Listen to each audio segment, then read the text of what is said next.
Alright વિદ્યાર્થી મિત્રો, આજનો આપણો પ્રશ્ન છે અનંત લંબાઈના સીધા સમાન રીતે વિદ્યુતભારી તારનું વિદ્યુત ક્ષેત્ર. હવે આપણે પહોંચી ગયા છે ગોસના નિયમના ઉપયોગો તરફ. આપણા ચેપ્ટરનો સૌથી છેલ્લો ટોપિક થિયરીનો. તો ગોસના નિયમના વિદ્યાર્થી મિત્રો કુલ 3 ઉપયોગો છે. પહેલો, તારનું વિદ્યુત ક્ષેત્ર, બીજું અનંત વિસ્તારના સમતલનું વિદ્યુત ક્ષેત્ર, અને ત્રીજું છે પાતળી ગોળાકાર કવચનું વિદ્યુત ક્ષેત્ર. 3 પ્રશ્નો છે, એમાંથી એક પ્રશ્ન દર વર્ષે બોર્ડની એક્ઝામમાં દર વર્ષે હોય છે. તો આ 3 પ્રશ્નો વ્યવસ્થિત રીતે પાકા કરજો. આજના લેક્ચરમાંથી કોઈ પણ એક પ્રશ્ન બોર્ડની એક્ઝામમાં 3 માર્કમાં હશે. 3 માર્કમાં અથવા 2 માર્કમાં પૂછાતું હોય છે. તો જો તો એમાં સૌથી પહેલો આજનો પ્રશ્ન આપણો એવો છે કે ભાઈ અનંત લંબાઈના સીધા સમાન રીતે વિદ્યુતભારી તારનું વિદ્યુત ક્ષેત્ર. તો તમે અહીંયા એક અનંત લંબાઈનો તાર ધ્યાનમાં લ્યો. જો તો અનંત લંબાઈનો તાર છે અને તાર ઉપર વિદ્યુતભાર સતત રીતે વહેંચાયેલો છે, જેની રેખીય ઘનતા વિદ્યુતભારની રેખીય ઘનતા લેમ્બડા છે. જે આપણે અગાઉ શીખી ગયા વિદ્યુતભારનું રેખીય વિતરણ. એકમ લંબાઈ દીઠ વિદ્યુતભારને વિદ્યુતભારની રેખીય ઘનતા કહેતા હતા આપણે.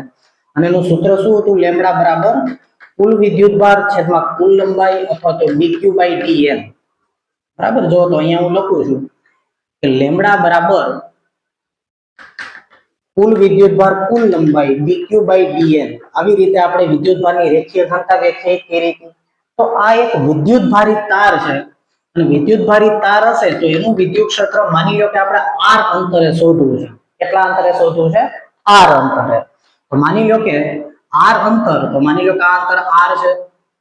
આ બિંદુએ મારે વિદ્યુત ક્ષેત્ર શોધવું હોય તો પહેલા જ આપણે વાત કરી એ પ્રમાણે કે અનંત લંબાઈનો રેખીય વિદ્યુતભારી તાર હોય તો એ નળાકાર સમમિતિ ધરાવતો હોય. એટલે કે તમે કોઈ પણ એક નળાકાર વિચારી લો કે જેની અક્ષમાંથી આ તાર પસાર થતો હોય તો ઈ નળાકારની વક્ર સપાટીના દરેકે દરેક બિંદુએ વિદ્યુત ક્ષેત્ર અચળ હશે. અને દરેક બિંદુએ વિદ્યુત ક્ષેત્ર અચળ હશે તો બસ ઈ જ વિદ્યુત ક્ષેત્ર આપણે આ બિંદુએ શોધવું છે ગોસના નિયમનો ઉપયોગ કરીને. અને આપણે ગોસનો નિયમ ક્યાં લાગુ પાડી શકતા હતા, ક્યાં ગણતરી કરી શકતા હતા આપણે? કે જ્યાં વિદ્યુત ક્ષેત્ર અચળ હોય. તો ચાલો જોવો તો શું હતો ગોસનો નિયમ? કે ઇન્ટિગ્રેશન E.ds અથવા તો E ડેલ્ટા S બરાબર q in by epsilon naught. હવે આ સૂત્રની અંદર જ્યારે આપણે આ નિયમ લગાડશું ત્યારે અહીંયા EDS એમાં E અચળ હશે, એને આપણે બહાર લઈ લેશું. જે આપણે શોધવા છે વક્ર સપાટીમાં આ બિંદુએ. તો જો મારે r અંતરે આ તારનું વિદ્યુત ક્ષેત્ર શોધવું હોય તો પહેલા તો આપણે એ સમજીએ કે આ નળાકાર સમમિતિ શું કામ ધરાવતો હોય અનંત લંબાઈનો તાર. એકવાર આપણે ચર્ચા કરી ગયા છીએ, હજી એકવાર ચર્ચા કરી લઈએ. તો જો તો આ બિંદુ છે, આ તાર છે વિદ્યુતભારી તાર. પણ અસંખ્ય સૂક્ષ્મ ખંડો વિચારો તો નાના નાના ખંડો એટલે બિંદુવત વિદ્યુતભાર. દરેકનું વિદ્યુત ક્ષેત્ર છે અહીંયા હશે અને આનું વિદ્યુત ક્ષેત્ર આમ હશે, આનું આમ હશે, આનું આમ હશે, આનું આ રીતે હશે, અહીંયા બિંદુવત વિદ્યુતભારનું આમ હશે. તો એ બધાના જે y દિશાના ઘટક હશે એ કેન્સલ થઈ જશે, માત્ર x દિશાના ઘટક વધશે.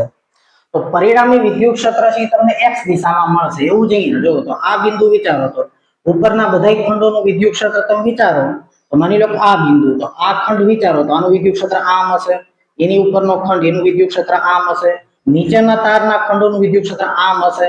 તો જેમ આપણે ડાયપોલમાં જોયું હતું એમ એ બધાના y ઘટક કેન્સલ થઈ જશે, x ઘટકનો સરવાળો થશે. તો સમાન અંતર r માટે જો તો આ બિંદુ માટે આ બાજુ અનંત લંબાઈનો તાર, નીચે અનંત લંબાઈનો તાર. અહીંયા r અંતરે આવેલા બિંદુ માટે ઉપર અનંત લંબાઈનો તાર, નીચે અનંત લંબાઈનો તાર. બધી પરિસ્થિતિ આ દરેકે દરેક બિંદુઓ માટે સમાન છે. જો એટલે આ દરેકે દરેક બિંદુએ વિદ્યુત ક્ષેત્ર કેવું મળવાનું? આપણને અચળ વિદ્યુત ક્ષેત્ર મળશે. અને તેથી આ દરેકે દરેક બિંદુએ વિદ્યુત ક્ષેત્ર અચળ હશે તો અહીંયા હું એને બહાર લઈ લઉં. જો તો અને ds એટલે એનું કુલ ક્ષેત્રફળ 2πrl એટલે E 2πrl. q in એટલે ઘેરાયેલો વિદ્યુતભાર. તો જો આ નળાકારની અંદર કેટલો વિદ્યુતભાર ઘેરાયેલો હશે મને કહો તો? આની રેખીય ઘનતા કેટલી છે? લેમ્બડા. આની રેખીય ઘનતા તારની કેટલી છે? લેમ્બડા. તો ઈ લેમ્બડા હું લઈ લઉં.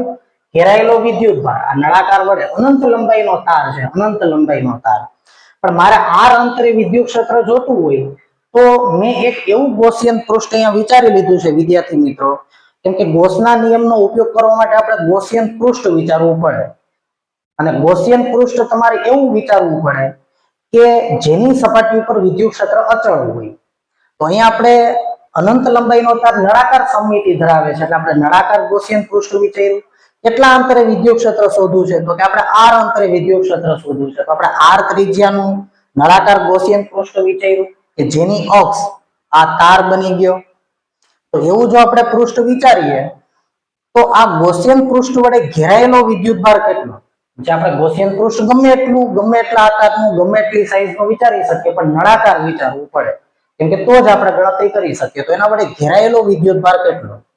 તો ઘેરાયેલો વિદ્યુતભાર એટલે એને હું કહી દઉં આ નળાકારની અંદર રહેલો વિદ્યુતભાર હું આટલી લંબાઈ લઉં છું. જો તો આ લંબાઈ, તો આ લંબાઈને હું L કહી દઉં. જેટલી લંબાઈ લો એને અનુરૂપ વિદ્યુતભાર અંશમાં લખવાનો. તો ઘેરાયેલો વિદ્યુતભાર Q બરાબર લેમ્બડા L. જો તો ઘેરાયેલો વિદ્યુતભાર લેમ્બડા L આવશે.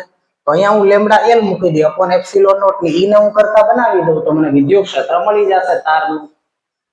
ફરી વાર આપણે શું કર્યું અહીંયા સમજો કે કોઈ પણ ગૌસના નિયમનો ઉપયોગ કરી અને જો તમારે વિદ્યુત ક્ષેત્ર મેળવવું હોય તો તમે સમમિતિ ધરાવતું વિદ્યુતભાર વિતરણનું વિદ્યુત ક્ષેત્ર મેળવી શકો છો. તો અનંત લંબાઈના તારનું વિદ્યુત ક્ષેત્ર મેળવવું હોય કેટલા અંતરે મેળવવું છે? r અંતરે. તો મને ખબર છે કે અનંત લંબાઈનો તાર છે એ નળાકાર સમમિતિ ધરાવે છે એટલે કે તમે જેની અક્ષ માંથી આ તાર પસાર થતો હોય એવો નળાકાર વિચારી લો તો એની આ વક્રાકાર સપાટીના દરેકે દરેક બિંદુએ વિદ્યુત ક્ષેત્ર અચળ હશે. તમારે r અંતરે વિદ્યુત ક્ષેત્ર જોતું હોય તો હું r ત્રિજ્યાનો એક નળાકાર વિચારી લો L લંબાઈનો. અને હવે હું ગૌસનો નિયમ લાગુ પાડી દઉં તો મને અહીંયા વિદ્યુત ક્ષેત્ર કેટલું એ મને મળી જશે. તો કઈ રીતે આપણે વિદ્યુત ક્ષેત્ર અહીંયા મેળવી શકીએ ચાલો આપણે જોઈએ. અહીંયા વ્યવસ્થિત આપણે લખીએ અને સમજીએ ડિટેલમાં.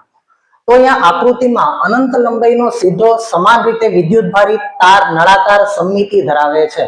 તો અનંત લંબાઈનો સીધો સમાન રીતે વિદ્યુતભારિત તાર એક તો નળાકાર સમમિતિ ધરાવે છે આપણે જાણીએ છીએ. તો તારથી કેટલા અંતરે? તો કે r જેટલા લંબ અંતરે. જો તો આ તારથી r જેટલા લંબ અંતરે માની લો કે P બિંદુ છે તો P બિંદુએ આપણે વિદ્યુત ક્ષેત્ર શોધવું છે. તો r જેટલા લંબ અંતરે વિદ્યુત ક્ષેત્ર જોતું હોય તો r જેટલા આવા તમામ લંબ અંતરે વિદ્યુત ક્ષેત્ર કેવું હશે? સમાન હશે, અચળ હશે અને તારને લંબ દિશામાં હોય છે. તો મારે અહીંયા વિદ્યુત ક્ષેત્ર જોતું હોય તો અહીંયા આવા તમામ બિંદુઓનો સમૂહ તારથી r જેટલા લંબ અંતરે આવેલા તમામ બિંદુઓનો સમૂહ અહીંયા વિદ્યુત ક્ષેત્ર કંઈક આવી રીતે હશે. તારને લંબ રૂપે ત્રિપરિમાણમાં વિચારજો. તો વિદ્યુત ક્ષેત્ર આવી રીતે હોય તારને લંબ રૂપે અને સમાન વિદ્યુત ક્ષેત્ર હશે r જેટલા લંબ અંતરે આવેલા તમામ બિંદુ માટે કેમ કે તમામ બિંદુઓ માટે ઉપર અનંત લંબાઈનો તાર, નીચે અનંત લંબાઈનો તાર અને તારથી લંબ અંતર સરખું. તો દરેકે દરેક બિંદુઓ માટે સમાન પરિસ્થિતિ મળી આપણને. અને તેથી r જેટલા લંબ અંતરે વિદ્યુત ક્ષેત્ર સમાન અને તારની લંબ દિશામાં હોય છે. તો આપણે શું કર્યું તો કે લેમ્બડા જેટલી રેખીય વિદ્યુતભાર ઘનતા ધરાવતો જે આ તાર આપ્યો છે આપણને એ લેમ્બડા જેટલી રેખીય વિદ્યુતભાર ઘનતા ધરાવતા અનંત લંબાઈના તારથી r જેટલા લંબ અંતરે કયા બિંદુએ વિદ્યુત ક્ષેત્ર શોધવું છે? P બિંદુએ સપોઝ કે મારે અહીંયા વિદ્યુત ક્ષેત્ર શોધવું છે. તો આ માટે આપણે શું કરવું પડે? તો આ માટે આપણે r ત્રિજ્યાનું અને L લંબાઈનું બંધ નળાકાર ગૌસિયન પૃષ્ઠ ધાર્યું. આપણે કઈ રીતે ગૌસના નિયમનો ઉપયોગ કરવાનો? તો કે જેટલા અંતરે તમારે વિદ્યુત ક્ષેત્ર શોધવું હોય ઈ બિંદુ ગૌસિયન પૃષ્ઠ ગૌસિયન સપાટી ઉપર આવી જાય એવું તમારે એક બંધ પૃષ્ઠ વિચારવાનું. હવે પૃષ્ઠ કેવું વિચારવાનું એ સમમિતિ ઉપરથી નક્કી થાય. તાર છે તો નળાકાર પૃષ્ઠ વિચાર્યું, બિંદુઓ વિદ્યુતભાર તો ગોળાકાર સમમિતિ વિચારત આપણે. તો મારે P બિંદુએ વિદ્યુત ક્ષેત્ર જોતું છે પણ P બિંદુ આ તો નળાકાર સમમિતિ ધરાવે છે. તો નળાકાર ગૌસિયન પૃષ્ઠ એવું વિચારવાનું કે જેની સપાટી ઉપર આ બિંદુ આવી ગયું હોય. તો આપણે એક r ત્રિજ્યાનું એક ગૌસિયન પૃષ્ઠ વિચારી લીધું. હવે આ ગૌસિયન પૃષ્ઠ માટે આપણે શું કરશું? E ds બરાબર q/ε0 E અચળ હશે એને બહાર લઈ લ્યો. દરેકે દરેક બિંદુ E સમાન જ હશે અહીંયા. E જ E અચળ હશે એ કેટલું એને કરતા બનાવી દો ds એટલે 2πrl q in એટલે લેમ્બડા l હમણાં મેં તમને કીધું અપોન એપ્સિલોન0 એને કરતા બનાવી દો એટલે તમને વિદ્યુત ક્ષેત્ર મળી ગયું. તો P બિંદુએ વિદ્યુત ક્ષેત્ર આટલું હશે. તો આવી રીતે આપણે ગૌસના નિયમનો ઉપયોગ કરી અને શું મેળવી શકીએ છીએ? વિદ્યુત ક્ષેત્ર બહુ આસાનીથી મેળવી શકીએ. પણ આ જ વિદ્યુત ક્ષેત્ર જો તમે કુલમના નિયમ ઉપરથી મેળવવા ગયા હો તો તમારે બહુ જટિલ ગણતરી કરવી પડે અને આટલી જટિલ ગણતરી કરવામાં તમારે 2 થી 3 પેજની અંદર એ સાબિતી પૂરી થાય એમ. પણ આટલી મોટી ગણતરી ટૂંકમાં પતાવવા માટે જ ગૌસનો નિયમ છે. કોઈ પણ નવો નિયમ આવતો હોય એ બહુ લાંબી ગણતરીને 1-2 સ્ટેપની અંદર પૂરી કરવા માટે આપણે ગણતરી કરી શકતા હોઈએ. ભલે આપણે લખાણી આટલું બધું કર્યું પણ મેં તમને અહીંયા કહી દીધું કઈ રીતે, તો કે ઈ ને બહાર લઈ લો, ds એટલે 2πrl, qin એટલે કેટલો વિદ્યુતભાર ઘેરાયેલો છે અહીંયાથી કયો તો l લંબાઈ ઘેરાયેલી છે, એટલે l લંબાઈ એમાં સમાયેલો વિદ્યુતભાર ધારો કે q જે આપણે શોધવાનો છે, રેખીય ઘનતા લેમ્બડા, તો q બરાબર લેમ્બડા l મૂકી દો અપોન એપ્સિલોન નોટ, એને કરતા બનાવી દો, જવાબ આવી ગયો. આટલું બધું તો આપણે લખવું પડે, સવાલ 2-3 માર્કમાં પૂછાય એટલે, બાકી તમે સીધી જો એક સ્ટેપમાં ગણતરી કરી નાખી તમે. હવે જે આપણે આ બધું લખીએ છીએ એ તો માત્ર આપણે લખવું પડે એટલે લખીએ છીએ, આપણા શબ્દોમાં આપણે લખીએ છીએ, આમાં બીજું તો કઈ અઘરું છે નહીં. તો ફરીવાર તમારે લખવાનું કે ભાઈ અનંત લંબાઈનો આવી રીતે તમારી રીતે જ તમારે યાદ રાખવાનું છે, એઝ ઇટ ઇઝ કઈ યાદ રાખવાની જરૂર નથી. આપણે એવું લખી શકીએ, જો અનંત લંબાઈનો સીધો સમાન રીતે વિદ્યુતભારી નળાકાર તાર, એક તાર છે જે નળાકાર સમમિતિ ધરાવે છે, અને એનાથી r અંતરે વિદ્યુત ક્ષેત્ર શોધવા માટે r ત્રિજ્યાનું l લંબાઈનું એક ગૌસિયન પૃષ્ઠ આપણે ધારી લીધું. હવે તો કે હવે આપણે આ પ્રોસેસ કરવાની છે અહીંયા, અને આ પ્રોસેસ કરવા માટે હવે અહીંયા તમે જુઓ તો કે આ જે બંધ સપાટી છે ને કેટલા સમતલ છે, જુઓ તો આપણે આ પ્રોસેસ કરીએ છીએ eds, પછી આપણે આ પ્રોસેસ કરશું અને પછી બેને સરખાવી દઈએ. પહેલા આપણે eds મેળવીએ, qin by epsilon naught મેળવીએ અને બેને સરખાવી દઈએ, એને કરતા બનાવશું. તો પહેલા આપણે eds મેળવીએ છીએ. તો eds કઈ રીતે આપણે કરતા હોઈએ, તો જો તો અહીંયા બંધ સપાટી છે નળાકારની, તો ઉપર અને નીચેનું સમતલ, તો ઉપરના સમતલ માટે જો તો ક્ષેત્રફળ સદિશ એનો ડેલ્ટા s ઉપર તરફ આવ્યો, અહીં ડેલ્ટા s સદિશ નીચે તરફ આવશે, કારણ કે ક્ષેત્રફળ સદિશ તો બહાર તરફ લેવાનો હોય સમતલને લંબ રૂપે. તો ડેલ્ટા s સદિશ અહીંયા આમ આવ્યો, અહીંયા આમ આવ્યો, અને વિદ્યુત ક્ષેત્ર તો તારને લંબ રૂપે છે દરેકે દરેક બિંદુએ, બરાબર છે. તો અહીંયા વિદ્યુત ક્ષેત્ર આમ હશે, તો જો તો આ સમતલમાંથી કોઈ ફ્લક્સ પસાર નહીં થાય. મેં તમને પહેલા સમજાવ્યું કે આમાંથી ફ્લક્સ ક્યારે પસાર થાય, જ્યારે આમાંથી ગળકીને ક્ષેત્ર રેખા પસાર થાય. તો આમાંથી ક્ષેત્ર રેખા આમ નીકળતી હોય, આમાંથી આમ નીકળતી હોય અથવા દાખલ થતી હોય, તો આમાંથી ફ્લક્સ પસાર થયું એમ કહેવાય. જ્યારે આને તો સમાંતર ક્ષેત્ર રેખા નીકળી, એટલે કે વિદ્યુત ક્ષેત્ર આમ હશે, અહીંયા આમ હશે, અને એનો ક્ષેત્રફળ સદિશ આવી રીતે છે ને લંબ રૂપે, એટલે આમાંથી કોઈ ફ્લક્સ પસાર ન થતું, એટલે આ બે સપાટીમાંથી ફ્લક્સ પસાર થતું નથી. એટલે આપણે એવી જ સપાટી પસંદ કરવી પડે કે જે સપાટી માટે કાં તો ફ્લક્સ E અચળ હોય અને કાં તો E શું થઈ જતા હોય, E ડોટ ds 0 થઈ જતા હોય. એટલે અહીંયા તો 0 થઈ ગયા. હવે આ વક્રાકાર સપાટી માટે આપણે કઈ રીતે ફ્લક્સ મેળવતા, મેં તમને શીખવાડ્યું કે જો પૃષ્ઠ સમતલ ન હોય તો અસંખ્ય એવા ds ds ds ds ખંડોમાં વહેંચી નાખો. તો જો તો એક ds ખંડ હું આ લઉં, ત્રિપરિમાણમાં વિચારો તો આના અસંખ્ય તમે ખંડો વિચારી શકો, અને દરેક ખંડ હોય એનો ક્ષેત્રફળ સદિશ એને લંબરૂપે બહાર તરફ આવશે. જો E બહાર તરફ, ds એ બહાર તરફ. અહીંયા ખંડ વિચારો તો નળાકાર ખંડ હોય એનો નાનો એવો ભાગ તમે ત્રિપરિમાણમાં વિચારી શકો, એ સમતલ લાગશે, એનો ક્ષેત્રફળ સદિશ બંધ સપાટી માટે બહાર તરફ જ લેવાનો હોય.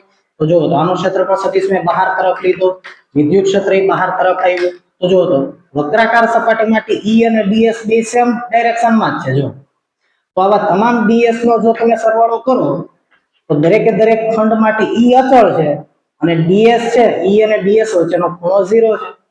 ચાલો જો તો eds શું લખી શકીએ આપણે, તો અહીંયા આપણે લખ્યું છે કે ભાઈ નળાકારની ઉપર તથા નીચેના સમતલ માટે, જો તો ઉપરનું સમતલ આ નીચેનું સમતલ, બે સમતલ માટે E લંબ શું છે, ડેલ્ટા s, અને જો લંબ હશે તો E ડેલ્ટા s સમતલ સપાટી માટે તો E ડેલ્ટા s સૂત્ર લેવાય, તો E ડેલ્ટા s cos 90 એટલે 0 થઈ ગયા. વક્રાકાર સપાટી હોય તો આપણે આવી રીતે સંકલન કરતા eds, તો eds વક્રાકાર સપાટી માટે eds, તો વક્રાકાર સપાટી સાથે સંકળાયેલું ફ્લક્સ કેટલું, તો દરેક બિંદુ માટે E અચળ છે, અને દરેકે દરેક ખંડ માટે દરેકે દરેક ds માટે E અને ds વચ્ચેનો ખૂણો 0 છે. જો તો અહીંયા આપણે શું કહ્યું કે દરેક પૃષ્ઠખંડ ds માટે, જો અહીંયા દરેકે દરેક આવાના પૃષ્ઠખંડ અહીંયા ds વિચારો તો આ ds ક્યાં, એનો ક્ષેત્રફળ સદિશ આમ, વિદ્યુત ક્ષેત્ર આમ, તો દરેકે દરેક આવા ds ખંડ માટે E is parallel to શું છે, ds, એટલે ખૂણો તો 0 થશે, અને ખૂણો 0, તેથી દરેક પૃષ્ઠખંડ માટે E પાછા કેવા છે, અચળ છે. તો કોઈ એક પૃષ્ઠખંડ માટે જો હું સૂક્ષ્મ ફ્લક્સ મેળવું, માની લો હું આના માટે સૂક્ષ્મ ફ્લક્સ મેળવું, તો કઈ રીતે મેળવી શકાય, તો એ સૂક્ષ્મ ફ્લક્સ અગાઉ જેમ આપણે ગણતરી કરી હતી ગોસના નિયમની સાબિતીમાં, એમ જ આપણે અહીંયા ગણતરી કરીએ છીએ. તો E ડોટ ds એટલે eds, ખૂણો 0 થઈ ગયો એટલે eds cos 0. હવે E અચળ છે તો કુલ ફ્લક્સ મેળવવું હોય તો હવે પછી આપણે જો તો એક પૃષ્ઠખંડ સાથે સંકળાયેલું ફ્લક્સ eds મેળવ્યું. તમને જો તો આની હારે સંકળાયેલું ફ્લક્સ કેટલું હોય, eds ખૂણો 0 છે.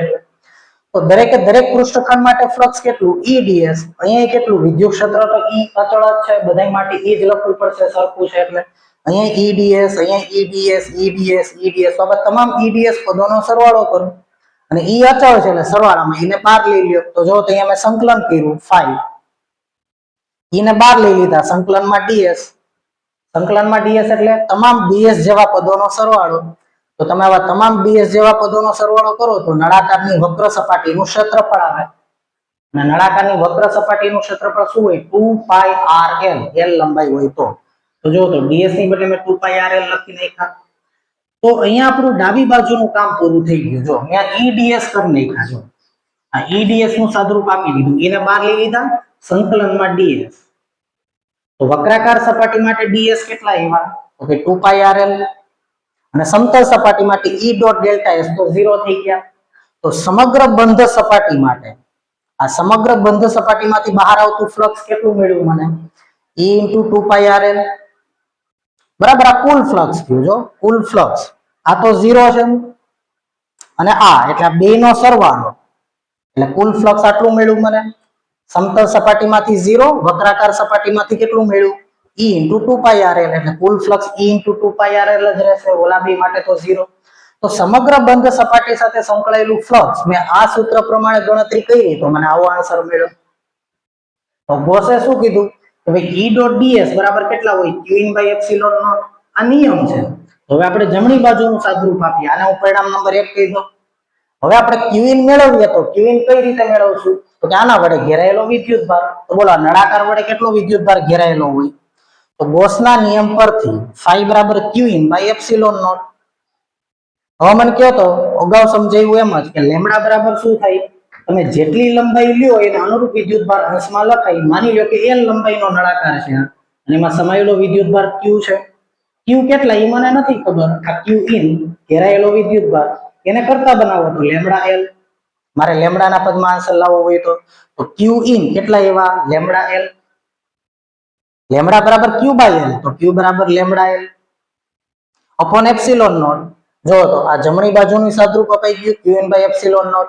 હવે 1 અને 2 બે પરિણામને સરખાવી દો. E ડોટ DS એટલે આ આવ્યું, Qin/ε0 એટલે આ આવ્યું અને એ બે કેવા થાય? હંમેશા સરખા થાય. આ નિયમ છે. તો બેને સરખાવી દીધા મેં. જો અહીંયા તો E * 2πrl બરાબર લેમ્ડા L upon ε0. તો પરિણામ નંબર 1 અને 2 પરથી શું લખી શકીએ આપણે? તો કે E * 2πrl બરાબર લેમ્ડા L/ε0. તો લેમ્ડા L/ε0 જો તો અહીંયાથી LL ઉડી ગયા અને LL ઉડી ગયા તો E બરાબર શું આવ્યા? તો E બરાબર E ને જો આપણે કરતા બનાવી દઈએ તો લેમ્ડા upon 2πε0 1/r. આવું સાદુરૂપ આવ્યું.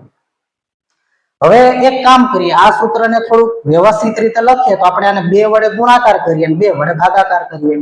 તો 2 વડે ગુણાકાર કરું તો અહીંયા આવી ગયા 2 લેમ્ડા, અહીંયા 2πε0 ની બદલે આવી ગયું 4πε0 અને અહીંયા આવી ગયું 1/r.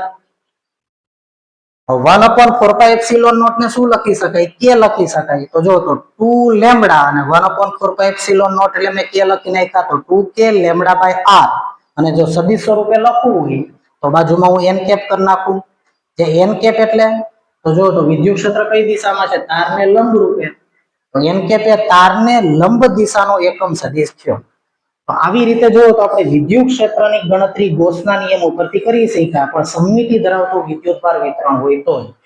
તેના અગત્યના મુદ્દામાં આપણે એવો એક પોઈન્ટ આવ્યો હતો કે સમમિતિ ધરાવતા વિદ્યુતભાર વિતરણ હોય તો જ તમે વિદ્યુત ક્ષેત્ર મેળવી શકો છો ગોસના નિયમનો ઉપયોગ કરીને. ત્યાં જ તમે ગોસનો નિયમ લાગુ પાડી શકો છો. કારણ કે ગોસનો નિયમ લાગુ તો બધે પડે પણ આપણે એની ગણતરી નથી કરી શકતા. આપણે માત્ર કોના માટે ગણતરી કરી શકીએ છીએ? વિદ્યુત ક્ષેત્ર અચળ હોય એના માટે. એને બહાર લઈ લ્યો.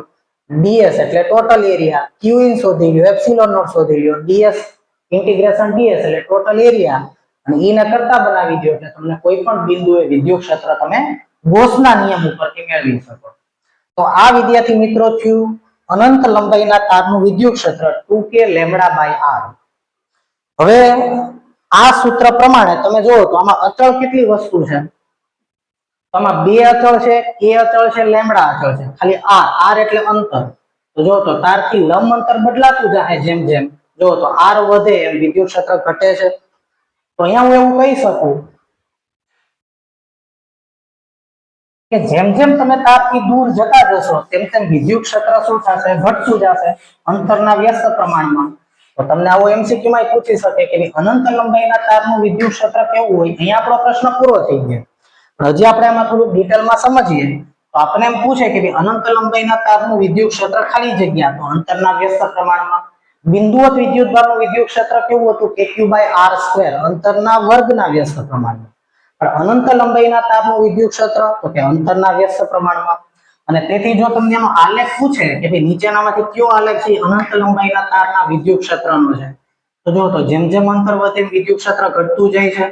અને તેથી જો તો આનો આલેખ આપણે અતિવલય આ રીતે દોરી શકીએ. તો જે આલેખ અતિવલય હશે ઈ આનો આલેખ હશે, બરાબર.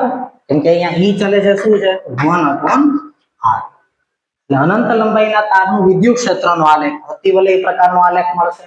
એનું વિદ્યુત ક્ષેત્ર છે 2k/r. આ સૂત્ર તમને યાદ હોવું જોઈએ. આની ઉપરથી દાખલા પણ આપણે આવે છે. તો અનંત લંબાઈના તારનું વિદ્યાર્થી મિત્રો અહીંયા આપણે વિદ્યુત ક્ષેત્ર મેળવ્યું. હવે આપણે લેવું છે અનંત લંબાઈના અનંત વિસ્તારના વિદ્યુતભારિત સમતલનું વિદ્યુત ક્ષેત્ર. ગોસના નિયમનો બીજો ઉપયોગ. ગોસના નિયમનો બીજો ઉપયોગ છે અનંત વિસ્તારના સમતલનું વિદ્યુત ક્ષેત્ર. તો અનંત વિસ્તારના સમતલનું વિદ્યુત ક્ષેત્ર મેળવવા માટે ફરી પાછું આપણે ગોસના નિયમનો ઉપયોગ કરશું. ગોસિયન પૃષ્ઠ ધારી લેશું. જે બિંદુએ વિદ્યુત ક્ષેત્ર શોધવું હોય ઈ બિંદુ ગોસિયન પૃષ્ઠ ઉપર આવી જાય એવું આપણે પૃષ્ઠ વિચારી લઈએ. અને ઈ બિંદુ જે સમતલ ઉપર આવશે ઈ સમતલ ઉપર વિદ્યુત ક્ષેત્ર પાછું કેવું હોવું જોઈએ, અચળ હોવું જોઈએ. એવું આપણે પૃષ્ઠ વિચારીએ. તો અહીંયા આપણે પ્રશ્ન લખીએ કે અનંત વિસ્તારના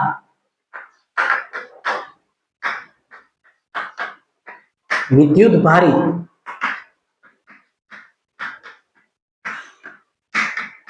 સમતલનું વિદ્યુત ક્ષેત્ર. તો વિદ્યાર્થી મિત્રો તમે અહીંયા એવું વિચારજો કે કોઈ સપાટી ઉપર અહીંયા વિદ્યુત ભાર નથી, પણ અહીંયા વિદ્યુત ભારની બનેલી એક ચાદર છે એવું તમે વિચારી.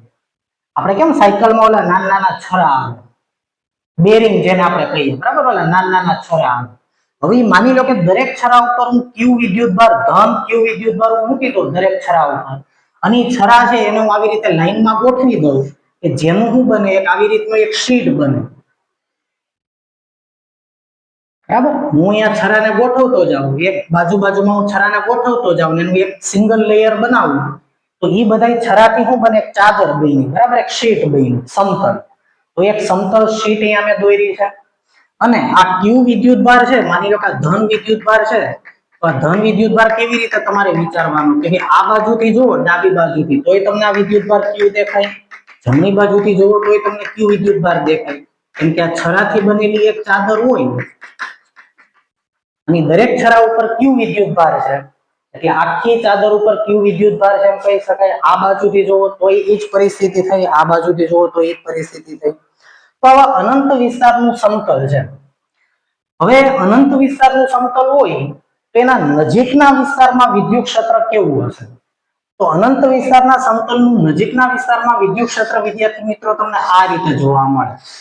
આ બાજુ જો તો આ બાજુ આવું જોવા મળે, આ બાજુ જો તો આ બાજુ તમને આવું વિદ્યુત ક્ષેત્ર જોવા મળે, બરાબર. જો આપણે અહીંયા હું તમને બુક પ્રમાણે સમજાવું તો જો તો માનો કે અહીંયા ધન વિદ્યુત ભાર હોય તો તમને એવો પ્રશ્ન થાય કે ભાઈ સર અહીંયા ધન વિદ્યુત ભાર છે, અહીંયા થોડો ધન વિદ્યુત ભાર છે. પણ એવું નથી.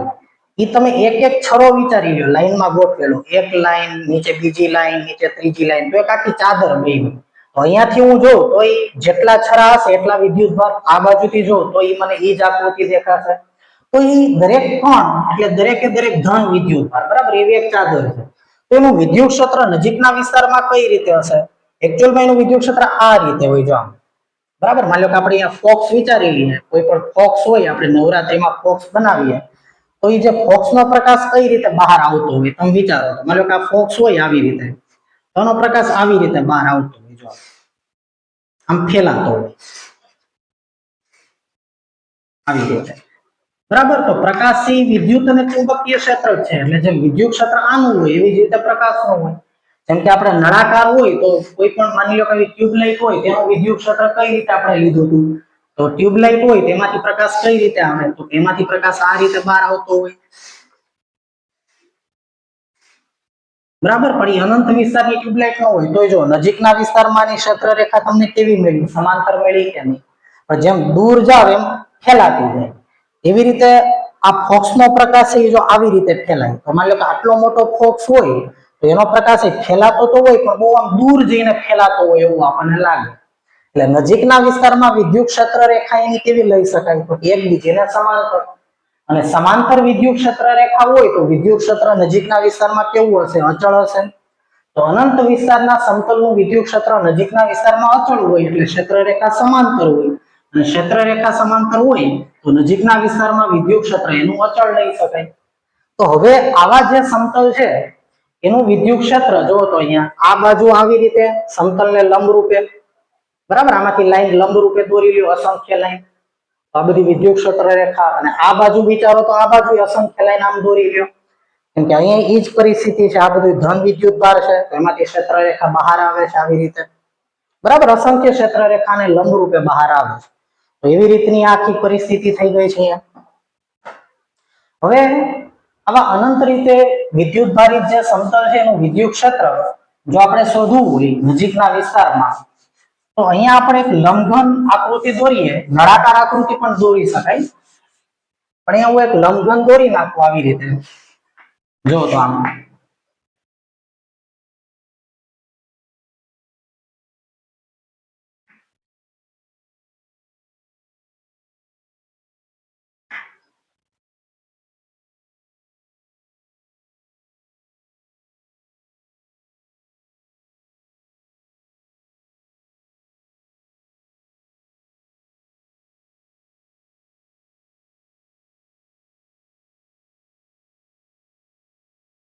બરાબર આવી રીતે અહીંયા આપણે એક લંબઘન દોરી નાખ્યું.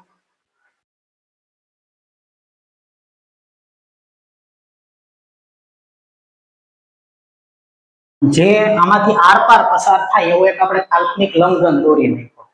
આપણું ગૌસિયન પૃષ્ઠ, લંબઘન આકારનું મેં ગૌસિયન પૃષ્ઠ ધાર્યું છે, બરાબર, જે આમાંથી આરપાર પસાર થાય એવી મેં કલ્પના કરી.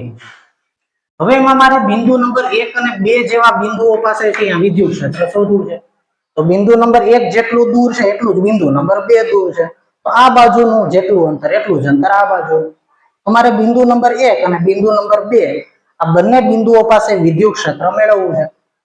આ બંને બિંદુઓ પાસે વિદ્યુત ક્ષેત્ર કેટલું હશે? નજીકના વિસ્તારમાં વિદ્યુત ક્ષેત્ર મેં તમને કીધું એમ અચળ જ હશે, બે બિંદુ પાસે સરખું જ હશે. તો આ બાજુના બિંદુઓ કે આ બાજુના નજીકના અંતરે રહેલા બિંદુઓ એ વિદ્યુત ક્ષેત્ર મારે મેળવવું છે. તો એના માટે આપણે લંબઘન એક ગૌસિયન પૃષ્ઠ વિચાર્યું, બરાબર છે. તો આપણે આનું વર્ણન લખવું હોય, જો આપણે સાબિત તો એક સ્ટેપમાં કરી નાખશું, પણ આનું વર્ણન કઈ રીતે લખવું, તો આનું વર્ણન હું આવી રીતે લખું કે અનંત વિસ્તારના વિદ્યુતભારી સમતલના લીધે બિંદુ નંબર 1 અને બિંદુ નંબર 2 જેવા બિંદુઓએ વિદ્યુત ક્ષેત્ર શોધવું છે. આ માટે બિંદુ નંબર 1 અને 2 ને સમાવતું એક લંબઘન ગૌસિયન પૃષ્ઠ અથવા તો ગૌસિયન સપાટી ધારો, ગૌસિયન પૃષ્ઠ ધારો. હવે આ જે ગૌસિયન પૃષ્ઠ અહીંયા તમે ધારશો એમાં તમે જોઈ શકો કે બિંદુ નંબર 1 અને બિંદુ નંબર 2 ને સમાવતી સપાટી છે એના આડછેદનું ક્ષેત્રફળ a છે. માની લો કે આનું ક્ષેત્રફળ a, આનું ક્ષેત્રફળ a, બરાબર. તો બિંદુ નંબર 1 અને 2 ને સમાવતું લંબઘન સમાવતું a આડછેદના ક્ષેત્રફળ વાળું, a આડછેદ વાળું લંબઘન ગૌસિયન પૃષ્ઠ ધારો. હાલો, બે નું આડછેદનું ક્ષેત્રફળ a છે એવું એક આપણે ગૌસિયન પૃષ્ઠ ધારી લીધું. હવે શું કરવાનું, તો હવે ફરી પાછો આપણો નિયમ બોલો તો શું હતું, E ડોટ ds બરાબર q by epsilon naught. પણ E ડોટ ds ક્યારે લગાડાય, જ્યારે વક્રાકાર સપાટી હોય. તો અહીંયા તો બધી 6 એ 6 સપાટી જો તો લંબઘન હોય તો સમતલ જ હશે. તો અહીંયા આપણે લખી નાખીએ E ડોટ ડેલ્ટા સિગ્મા, બરાબર, 6 એ 6 સપાટી માટે એક થી કેટલી સપાટી 6, બરાબર ઘેરાયેલો કુલ વિદ્યુતભાર ભાગ્યા એપ્સિલોન નોટ. હવે આપણે 6 એ 6 સપાટી માટે E ડોટ ડેલ્ટા S કરીએ. એ આપણું કુલ ફ્લક્સ થશે. એ ડાબી બાજુ જે જવાબ આવ્યો હોય. પછી Qin મેળવી લ્યો અને આ લખો એટલે આ સમીકરણ 1 અને આ સમીકરણ નંબર 2 બેને સરખાવી દો અને E અચળ હશે એને બાદ લઈ લો એટલે જવાબ મળી જશે. એને કરતા બનાવી દો એટલે. તો ચાલો જો તો હવે આપણે અહીંયા વિદ્યુત ક્ષેત્ર મેળવીએ. તો અહીંયા હું એવું કહી શકું વિદ્યાર્થી મિત્રો અહીંયા વિદ્યુત ક્ષેત્ર કઈ રીતે છે તો કે સમતલને લંબરૂપે આ રીતે, અહીંયા સમતલને લંબરૂપે આ રીતે. તો જો કે બિંદુ નંબર 1 અને 2 ને સમાવતા આડછેદમાંથી ફ્લક્સ પસાર થશે. કારણ કે બાકીની ચારેય સપાટી માટે જો તો ક્ષેત્રફળ સદિશ કઈ રીતે આવશે? ઉપરની સપાટી માટે બહાર તરફ, નીચેની સપાટી માટે આ રીતે, આગળની સપાટી માટે આ રીતે, પાછળની સપાટી માટે અંતર તરફ. પણ વિદ્યુત ક્ષેત્ર તો આ દિશામાં છે. તો આપણે એવું લખી શકીએ કે માત્ર બિંદુ 1 અને 2 ને સમાવતી સપાટી માટે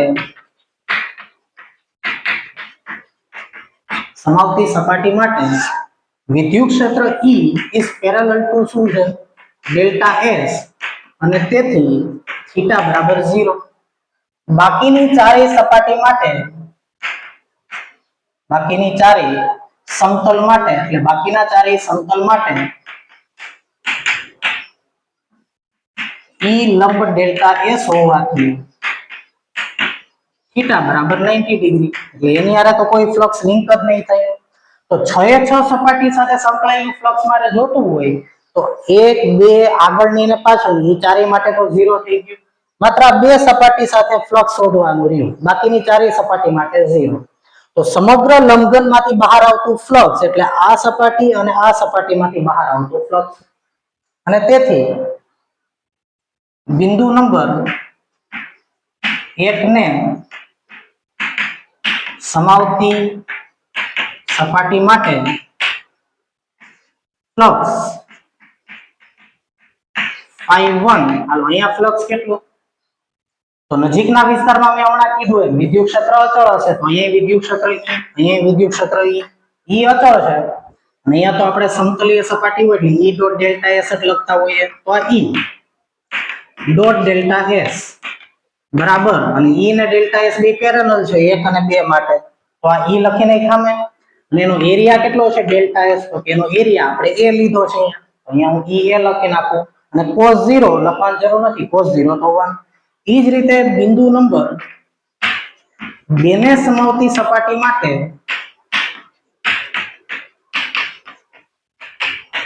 ફ્લક્સ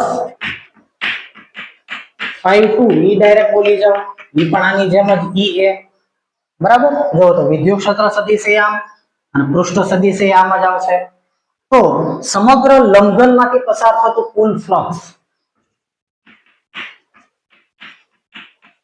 phi બરાબર EA વત્તા EA એટલે કેટલું થઈ ગયું 2EA બરાબર. તો આપણું સૂત્ર જે હતું E ડોટ ડેલ્ટા S બરાબર Qin બાય એપ્સિલોન નોટ એમાં આ તો આપણને મળી ગઈ ડાબી બાજુ બરાબર કે ભાઈ બધી સપાટી સાથે સંકળાયેલું કુલ ફ્લક્સ એટલે કે sigma E dot delta S આપણને મળી ગયા. હવે Qin મેળવીએ. આને હું કહી દઉં પરિણામ નંબર 1. હવે યાદ કરો તો પૃષ્ઠ ઘનતાનું સૂત્ર શું હતું અથવા તો પૃષ્ઠ ઘનતા માટે આપણે શું લખ્યું હતું તો કે સિગ્મા બરાબર કુલ વિદ્યુતભાર. કેટલો વિદ્યુતભાર તો કે તમે જેટલો એરિયા પસંદ કર્યો એટલો વિદ્યુતભાર. તો વિચારો કે આ બંધ પૃષ્ઠ જે છે એના આપણે કેટલો વિદ્યુતભાર ઘેરાયેલો જો તો આ સમતલમાંથી આર પાર પસાર થયું છે લંબઘન. તો આટલો વિસ્તાર જે છે આ વિસ્તાર જે છે આ લંબઘનમાં જો તો લંબઘનનો આટલો વિસ્તાર આ લંબઘનની અંદર આવી ગયો. આ સમતલનો આટલો વિસ્તાર આ A તો આ કેટલા થઈ ગયા A. તો જો તો કેટલો એરિયા ઘેરાયેલો છે એનો A એરિયા ઘેરાયેલો છે. તો જેટલો એરિયા એને અનુરૂપ વિદ્યુતભાર અંશમાં લખ્યો મેં. ધારી લો કે આની અંદર રહેલો વિદ્યુતભાર Q છે, પૃષ્ઠ ઘનતા સિગ્મા છે. તો એરિયા A અને એમાં સમાયેલો વિદ્યુતભાર Q. તો એમાં સમાયેલો વિદ્યુતભાર Q કેટલો થશે સિગ્મા A બરાબર. તો હવે આપણે એવું લખીએ અહીંયા કે તેથી બંધ પૃષ્ઠ વડે ઘેરાયેલો વિદ્યુતભાર આ પતી ગયો. હવે આપણે જમણી બાજુની વાત આવે છે. તો બંધ પૃષ્ઠ વડે ઘેરાયેલો વિદ્યુતભાર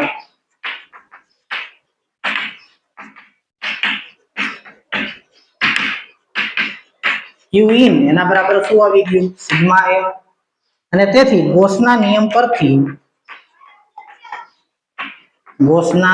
પરથી બોલો ફૂલ ફ્લક્સ કેટલું હોય?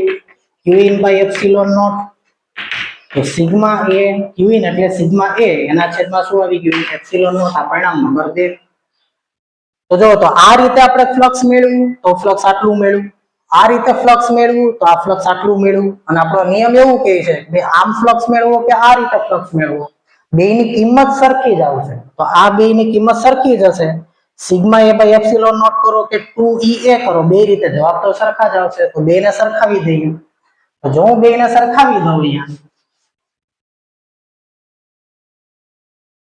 આપણે આવું લખીએ. તેથી પરિણામ નંબર 1 અને 2 પરથી sigma A by epsilon naught બરાબર 2EA. તો બોલો E બરાબર શું આવી ગયું? જો તો A કેન્સલ થઈ ગયા. તો E બરાબર સિગ્મા અપોન 2 એપ્સિલોન નોટ. અને સદિશ સ્વરૂપે લખવું હોય અહીંયા આપણે લખીએ. સદિશ સ્વરૂપે લખતા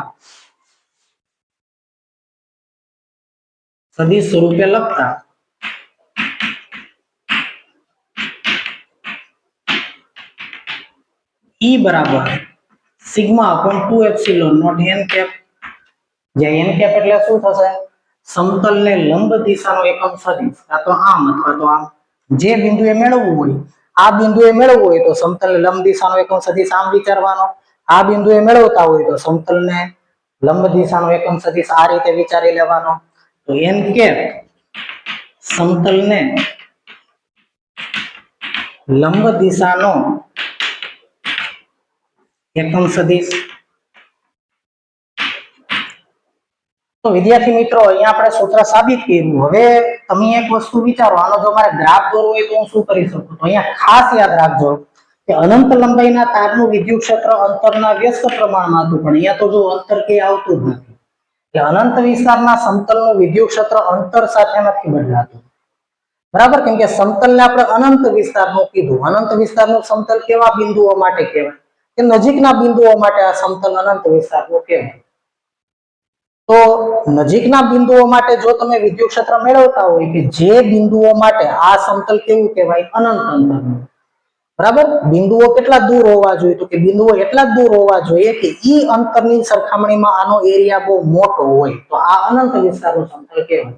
તો એની નજીકના બિંદુઓ માટેનું જે વિદ્યુત ક્ષેત્ર હશે એ અંતર ઉપર આધાર રાખતું નથી. જોયું? તો અંતર ઉપર આધાર નથી રાખતું તો વિદ્યુત ક્ષેત્ર અચળ હશે. તો આનો ગ્રાફ કેવી રીતે મળશે? તો જો આનો આલેખ દોરું તો આનો આલેખ આપણે કંઈક આવી રીતે દોરી શકીએ. અહીંયા E અને અહીંયા R. એકાને અડાડવાનું નથી આ અક્ષને. અહીંયા સેજ એવું સાઈડ આગળથી ચાલુ કરું આ રીતે. જો અને આ મૂલ્ય કેટલું છે? Sigma upon 2 epsilon naught. તો યાદ રાખજો અનંત વિસ્તારના સમતલનું વિદ્યુત ક્ષેત્ર તો કે સિગ્મા અપોન 2 એપ્સિલોન નોટ. અનંત લંબાઈના વિદ્યુતભારિત તારનું વિદ્યુત ક્ષેત્ર 2k લેમ્બડા બાય r. હવે એનો ત્રીજો ઉપયોગ આપણે લેવો છે કે સમાન રીતે વિદ્યુતભારિત પાતળી ગોળાકાર કવચનું વિદ્યુત ક્ષેત્ર.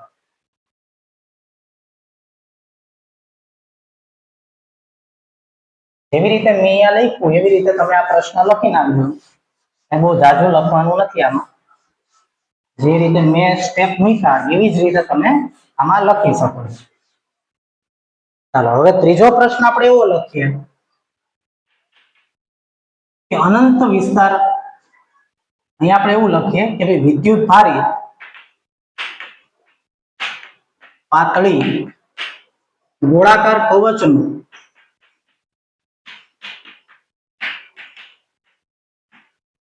વિદ્યુત ક્ષેત્ર. તો માની લો કે એક પાતળી ગોળાકાર કવચ છે. માની લો કે આ રીતે એક પાતળી ગોળાકાર કવચ છે અને એની સપાટી ઉપર વિદ્યુતભાર હંમેશા સપાટી ઉપર જ વહેંચાય. આપણે પહેલા પણ વાત થઈ હતી કે વિદ્યુતભાર હંમેશા ક્યાં વહેંચાય? તો કે કોઈ પણ ધાતુની ગોળાકાર કવચ હોય, જો તમે એને વિદ્યુતભાર આપો તો વિદ્યુતભાર ક્યારેય અંદર રહી ન શકે. વિદ્યુતભાર હંમેશા ક્યાં વહેંચાય? સપાટી ઉપર જ વેચાય, અંદરના ભાગમાં વિદ્યુતભાર ન હોય. અંદરથી ખોખરી, અંદરથી ખાલી હોય ને એવી કવચ વિચારવાની છે. અંદર કોઈ દ્રવ્ય નથી. દ્રવ્ય કયું છે? માત્ર દીવાલ. જેમ કે ફૂટબોલ નો દડો અંદરથી ખાલી હોય એવી એક કવચ વિચારી ધાતુની.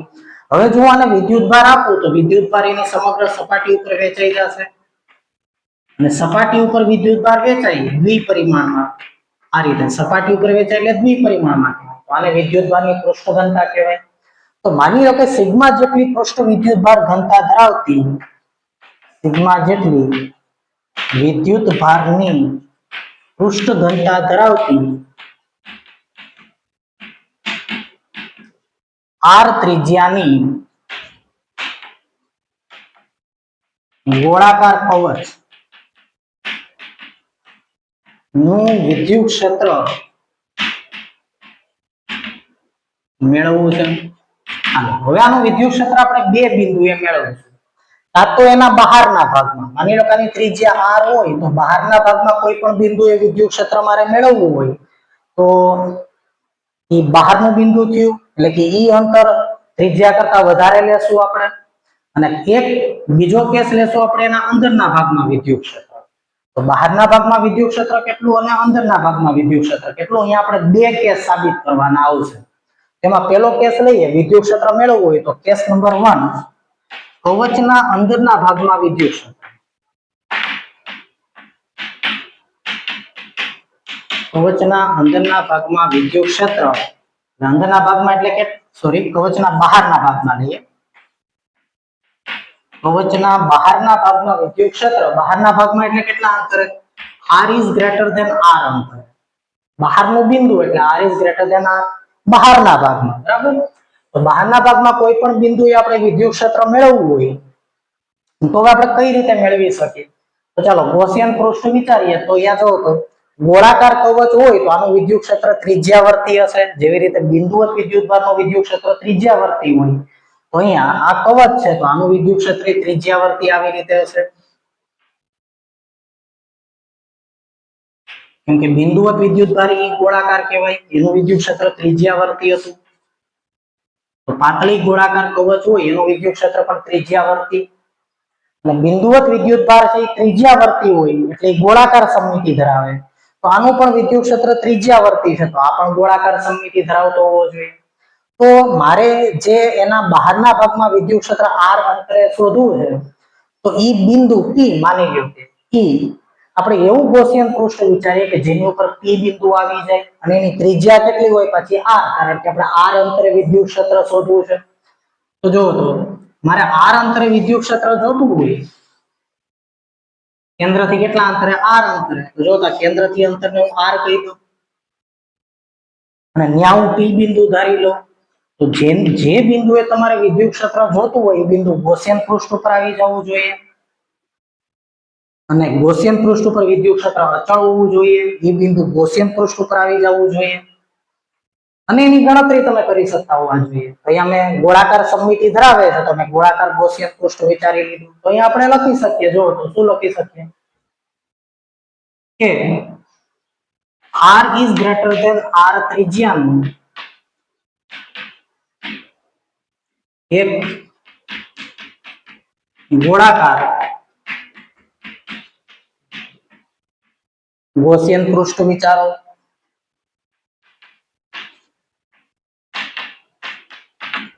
હવે તો કે ગોળાકાર કવચ વિદ્યુતભારિત કવચનું વિદ્યુત ક્ષેત્ર ત્રિજ્યાવર્તી છે તેથી ગોળાકાર સમમિતિ ધરાવે છે. તો ગોળાકાર વિદ્યુતભારિત કવચ કેવી સમમિતિ ધરાવે છે?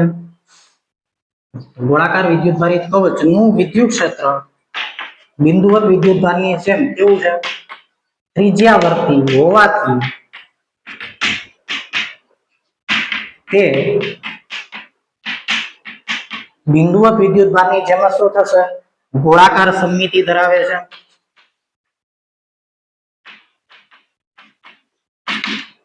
અને ગોળાકાર સમમિતિ ધરાવે તો દરેકે દરેક બિંદુએ વિદ્યુત ક્ષેત્ર અચળ જ હશે આખા ગોળા ઉપર. તો p બિંદુએ પણ વિદ્યુત ક્ષેત્ર એટલું જ હશે. તો ફરી પાછો આપણે ગૌસના નિયમનો ઉપયોગ કરીએ. ચાલો જોવો તો અહીંયા સમમિતિ ધરાવશે બરાબર આવું એક આપણે ગોળાકાર ગૌસિયન પૃષ્ઠ વિચારી લીધું તો હવે આપણે એવું લખીએ કે તો આ પૃષ્ઠ સાથે સંકળાયેલું ફ્લક્સ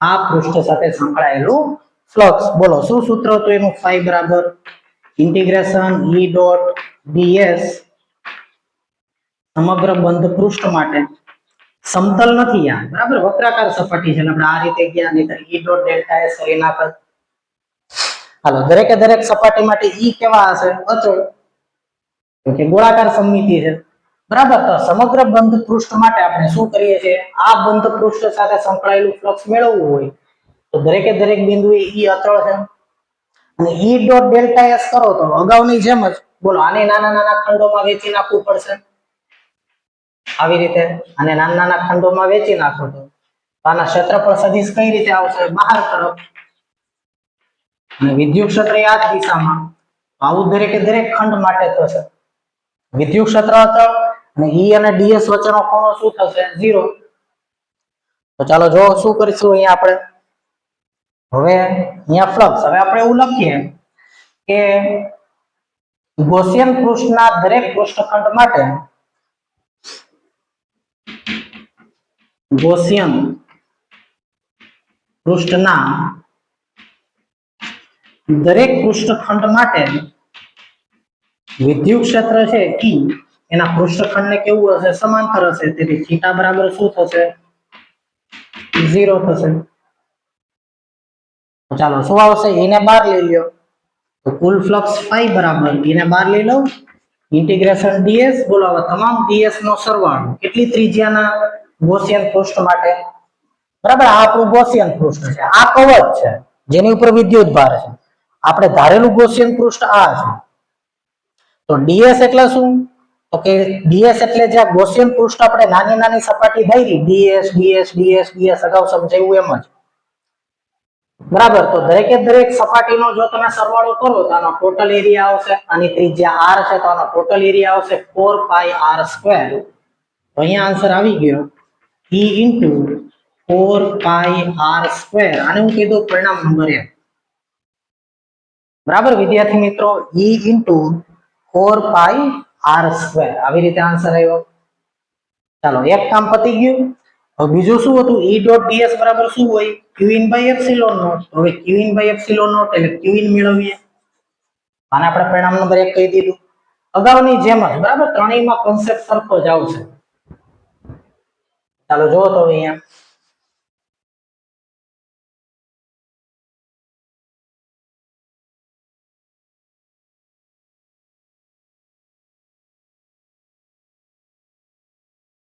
હવે જો આપણે qin એટલે ઘેરાયેલો વિદ્યુત ભાર મેળવીએ તો શું આવશે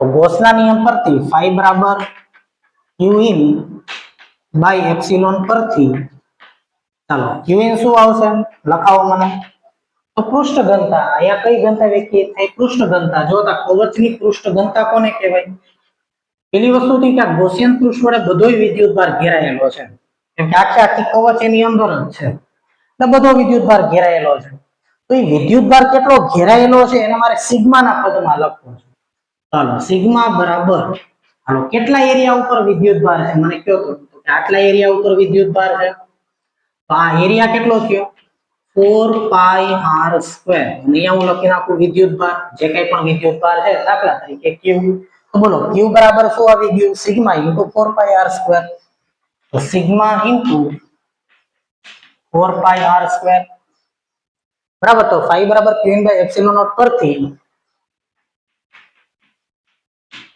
ગૌસિયન પૃષ્ઠ વડે ઘેરાયેલો વિદ્યુત ભાર qin બરાબર સિગ્મા into 4 pi r² તેથી phi બરાબર qin by epsilon naught માં કિંમત મૂકો sigma into 4 pi r² upon epsilon naught આને કહી દો પરિણામ નંબર 2 હવે 1 અને 2 ને સરખાવી દો ચાલો તો 1 અને 2 ને હું સરખાવી દઉં તો 1 અને 2 પરથી શું આન્સર આવશે બોલો તો sigma into 4 pi r² upon epsilon naught એના બરાબર E into 4 pi small r square 4 pi cancel થઈ ગયા તો E બરાબર એવા sigma upon epsilon naught r square upon r square જો તો આ તમને સૂત્ર મળી ગયું બહારના ભાગમાં વિદ્યુત ક્ષેત્રનું સિગ્માના પદમાં સૂત્ર મળ્યું કે ભાઈ વિદ્યુત ભારિત r ત્રિજ્યાની ગોળાકાર કવચ હોય તેના બહારના ભાગમાં માની લો કે r અંતરે આવેલા p બિંદુએ p બિંદુએ જ નહીં આવે દરેક બિંદુએ વિદ્યુત ક્ષેત્ર અચળ જ હતું એટલું જ p બિંદુએ હતું તો વિદ્યુત ક્ષેત્ર કેટલું મળ્યું sigma upon epsilon naught r square upon r square r એટલે કોની ત્રિજ્યા કવચની ત્રિજ્યા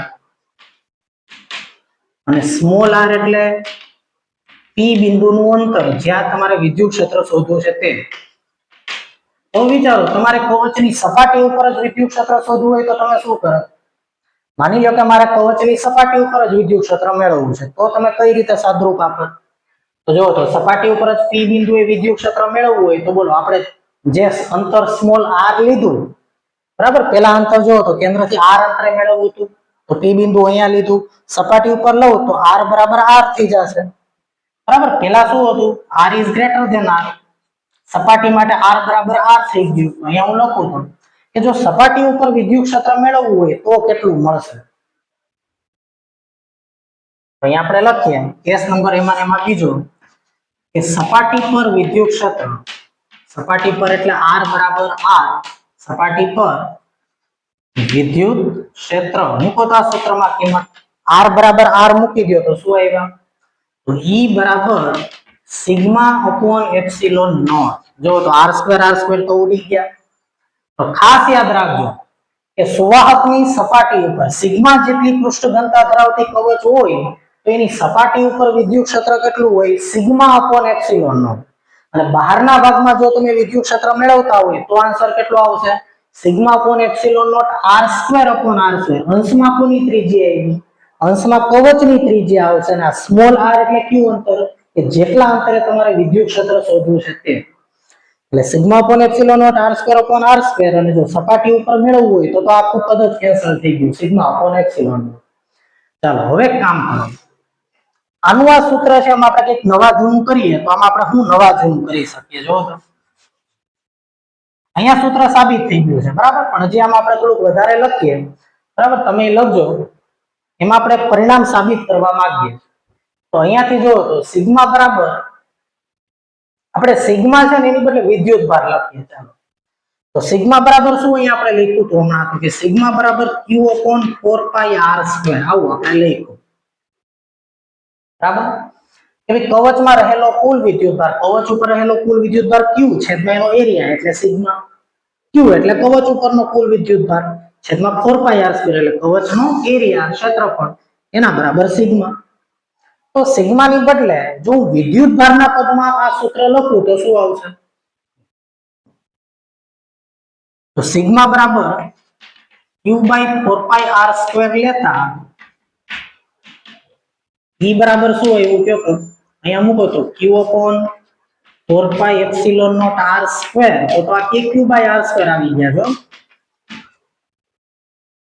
કેમ કે 1 upon 4 pi epsilon naught એટલે કે થઈ ગયા તો kq by r સ્ક્વેર વિદ્યુત ક્ષેત્ર જે છે સપાટી ઉપર હોય બરાબર તો સપાટી ઉપર વિદ્યુત ક્ષેત્ર kq by r square r એટલે તો કે આ કવચની ત્રિજ્યા તો r અંતરે વિદ્યુત ક્ષેત્ર જતું હોય તો kq by r square q એટલે કવચ ઉપરનો વિદ્યુત ભાર q અને એની સપાટી ઉપર વિદ્યુત ભાર એટલે kq by r square r એટલે એની ત્રિજ્યા કેન્દ્રથી અંતર અને અહીંયા મૂકો તો બહારના ભાગમાં વિદ્યુત ક્ષેત્ર મેળવવું હોય તો સિગ્માને વિદ્યુત ભારના પદમાં લખવું હોય તો અહીંયા કિંમત મૂકો તો શું આવે અને r is greater than r અંતર માટે લખો તો શું આવ્યું તો E બરાબર હાલો સિગ્માની બદલે લખી નાખો q upon 4 pi r square epsilon naught તો છે જ અહીંયા તો epsilon naught r square by r square r square જો તો r સ્ક્વેર ઉડી ગયા 1 upon 4 pi epsilon naught એટલે kq by small r square highlight થઈ તમને આની ઉપરથી તમને ઈ ખબર પડી કે જો તમે વિદ્યુત ભારના પદમાં વિદ્યુત ક્ષેત્ર મેળવો તો સહેલું પડે બરાબર. તો કોઈ પણ કવચ ઉપર કેટલો વિદ્યુત ભાર છે જો તમને ખબર પડી જાય તો બહારના ભાગમાં વિદ્યુત ક્ષેત્ર જોતું હોય તમારે, માની લો કે આ P બિંદુ એ મારે વિદ્યુત ક્ષેત્ર મેળવવું હોય તો સીધું dq/r², જ્યાં અંતર r એટલે ક્યાંથી અંતર છે? કેન્દ્રથી અંતર છે, યાદ રાખજો. તો આ બધો વિદ્યુત ભાર કેમ જાણે કેન્દ્રમાં રહેલો હોય એવી રીતે આપણે ગણતરી કરીએ છીએ. ફરીવાર શું અહીંયા કીધું છે કે જ્યારે કોઈ કવચનું વિદ્યુત ક્ષેત્ર હું એની સપાટી ઉપર કે બહારના ભાગમાં મેળવતો હોય, જો તો સપાટી ઉપર કેટલું મેળવું? આટલું. બહારના ભાગમાં આટલું મેળવું. તો એની ઉપરથી આપણે એવું વિચારી શકીએ કે જ્યારે દાખલાની અંદર કવચનું વિદ્યુત ક્ષેત્ર પૂછાશે ત્યારે આપણે શું કરવાના છીએ? તો કે બધો વિદ્યુત ભાર કેમ જાણે કેન્દ્રમાં રહેલો છે એવું માની લેવાનું. અને સપાટી ઉપર વિદ્યુત ક્ષેત્ર જોતું હોય તો આ બધો વિદ્યુત ભાર એટલે કેટલો વિદ્યુત ભાર? Q કેન્દ્રમાં છે, સપાટી ઉપર એટલે કેટલા અંતરે? r અંતરે, તો kq/r². અહીંયા શોધવાનું છે બહારના ભાગમાં સ્મોલ r અંતરે, તો kq/r². તો કવચના લીધે વિદ્યુત ક્ષેત્ર મેળવતા હોય તો બધો વિદ્યુત ભાર કેન્દ્રમાં છે એવું માની લ્યો, અને સપાટી ઉપર હોય તો kq છેદમાં ત્રિજ્યાનો વર્ગ, અને બહારના ભાગમાં મેળવતા હોય તો kq/r². સીધે સીધું આ રીતે ગણતરી કરીને તમારે સાદું આપવાનું. બરાબર. આ થઈ ગયું વિદ્યાર્થી મિત્રો અનંત વિસ્તારના સમતલનું વિદ્યુત ક્ષેત્ર, અનંત લંબાઈના તારનું વિદ્યુત ક્ષેત્ર અને પાતળી ગોળાકાર કવચનું વિદ્યુત ક્ષેત્ર. તો આ ત્રણે ત્રણ પ્રશ્નો તમે વ્યવસ્થિત રીતે મેં તમને કરાવ્યા, એની સાબિતી આપી. એમાં કવચના વિદ્યુત ક્ષેત્રના બે સૂત્રો થયા. એક તો સપાટી ઉપરનું સૂત્ર આવું આવ્યું σ/ε0, અને બહારના ભાગનું સૂત્ર આવું આવ્યું. પણ વિદ્યુત ભારના પદમાં લખીએ તો વિદ્યુત ભારના પદમાં સપાટી ઉપર આવું આન્સર આવ્યો અને બહારના ભાગમાં આવો આન્સર આવ્યો. બે રીતે આપણે કર્યું. હવે આપણે એના અંદરના ભાગમાં વિદ્યુત ક્ષેત્ર મેળવવાનું. બરાબર. પહેલો કેસ પૂરો, બહારના ભાગનું વિદ્યુત ક્ષેત્ર આપણે મેળવી લીધું. હવે આપણે કવચના અંદરના ભાગમાં વિદ્યુત ક્ષેત્ર મેળવવું.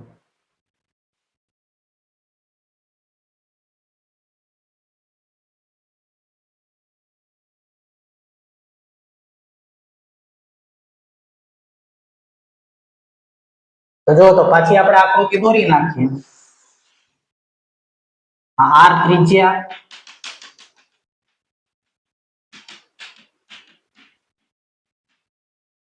બરાબર, સિગ્મા જેટલી પૃષ્ઠ ઘનતા. આપણે અંદરના ભાગમાં વિદ્યુત ક્ષેત્ર મેળવવું હોય માની લો કે આપણે ગૌસિયન પૃષ્ઠ અંદરના ભાગમાં ધારી લઈએ. માની લો કે ગૌસિયન પૃષ્ઠ જેની ત્રિજ્યા સ્મોલ r છે. તો કેસ નંબર 2, કવચના અંદરના ભાગમાં વિદ્યુત ક્ષેત્ર આપણે એવું લખીએ કે ભાઈ r is less than r, ત્રિજ્યાનું ગોળાકાર ગાઉસિયન પૃષ્ઠ ધારો, ગોળાકાર ગૌસિયન પૃષ્ઠ અથવા તો ગૌસિયન સપાટી ધારો. હવે ગૌસના નિયમ પરથી શું હતું કેતો મને? ઇન્ટિગ્રેશન E.ds બરાબર qin/ε0 પરથી લખાવો તો શું થાય? તો કે ઇન્ટિગ્રેશન E.ds બરાબર qin/ε0 પરથી ગૌસિયન પૃષ્ઠ વડે ઘેરાયેલો વિદ્યુત ભાર કેટલો? ગૌસિયન પૃષ્ઠ વડે ઘેરાયેલ વિદ્યુત ભાર qin બોલો કેટલો છે? બોલો ગૌસિયન પૃષ્ઠની અંદર કેટલો વિદ્યુત ભાર છે? તો કે આ બધો વિદ્યુત ભાર તો બહાર રહી ગયો, અંદરના ભાગમાં તો કોઈ વિદ્યુત ભાર જ નથી. અંદરના ભાગમાં વિદ્યુત ભાર ન હોય તો qin બરાબર 0, અને અંદરના ભાગમાં qin 0, તેથી ઇન્ટિગ્રેશન E.ds એના બરાબર શું આવી ગયું? 0. ચાલો ઈને કરતા બનાવો તો E બરાબર શું આવી જાય? તો 0. અંદરના ભાગમાં વિદ્યુત ક્ષેત્ર 0 હોય. તો વિદ્યુત ભારિત ગોળાકાર કવચ હોય તો એની સપાટી ઉપર વિદ્યુત ક્ષેત્ર kq/r², બહારના ભાગમાં વિદ્યુત ક્ષેત્ર kq/r², પરંતુ અંદરના ભાગમાં વિદ્યુત ક્ષેત્ર હંમેશા કેટલું હોય? 0 આવશે. બરાબર. તો આવી રીતે અહીંયા આપણે કવચનું વિદ્યુત ક્ષેત્ર વ્યાખ્યાયિત કરી શકીએ. જો આપણે એનો આલેખ દોરીએ તો એનો આલેખ કેવો મળશે? કયો તો આને હું અંતર r કહી દઉં, આને હું વિદ્યુત ક્ષેત્ર કહી દઉં. તો અંદરના ભાગમાં ક્યાં સુધી વિદ્યુત ક્ષેત્ર 0 હશે? તો કે અંદરનો ભાગ એટલે r બરાબર r સુધી વિદ્યુત ક્ષેત્ર 0 હશે. પછી r અંતરે વિદ્યુત ક્ષેત્ર કેટલું થઈ ગયું હતું? તો કે σ/ε0 બરાબર, અથવા તો kq/r². તો સપાટી ઉપર kq બાય r સ્ક્વેર અને પછી બહારના અંતર માટે વિદ્યુત ક્ષેત્ર કેટલું હતું kq બાય r સ્ક્વેર જો તો અંતરના વર્ગના વ્યસ્ત પ્રમાણમાં અંદરના ભાગમાં તો 0 પછી એક વિદ્યુત ક્ષેત્ર કેટલું થઈ ગયું kq by capital R square અથવા તો સિગ્મા અપોન એપ્સિલોન નોટ અને પછી sigma upon epsilon naught capital R square upon small r square બરાબર એટલે કાં તો આ અથવા તો આવું હતું સૂત્ર ગુણ્યા capital R square upon small r square આ બધું અચળ છે જો આ ત્રણ વસ્તુ અચળ છે જો એટલે ઈ ચલે છે શું થયું 1 બાય r સ્ક્વેર અથવા તો kq અચળ છે એટલે ઈ ચલે છે 1 બાય r સ્ક્વેર તો બહારના ભાગમાં વિદ્યુત ક્ષેત્ર છે અંદરના વર્ગના વ્યસ્ત પ્રમાણમાં 1 બાય r સ્ક્વેર એટલે આલેખ પેલા 0 આવશે પછી એકાએક આલેખ થઈ ગયો kq બાય r સ્ક્વેર અથવા સિગ્મા અપોન એપ્સિલોન નોટ અને પછી અંતરના વર્ગના વ્યસ્ત પ્રમાણમાં વિદ્યુત ક્ષેત્ર ઘટતો જશે તો આવી રીતે આનો આલેખ આવશે તો અહીંયા વિદ્યાર્થી મિત્રો આપણે ગોસના નિયમના 3 ઉપયોગો પૂરા કર્યા હવે આપણે આના દાખલા પૂરા કરીએ એટલે પેલું ચેપ્ટર આપણું અહીંયા પૂરું થઈ જશે ઓકે વિદ્યાર્થી મિત્રો તો આટલું વ્યવસ્થિત પાકું કરી નાખજો આજના લેક્ચરમાંથી કોઈ પણ એક થિયરી તમારે કમ્પલસરી આવશે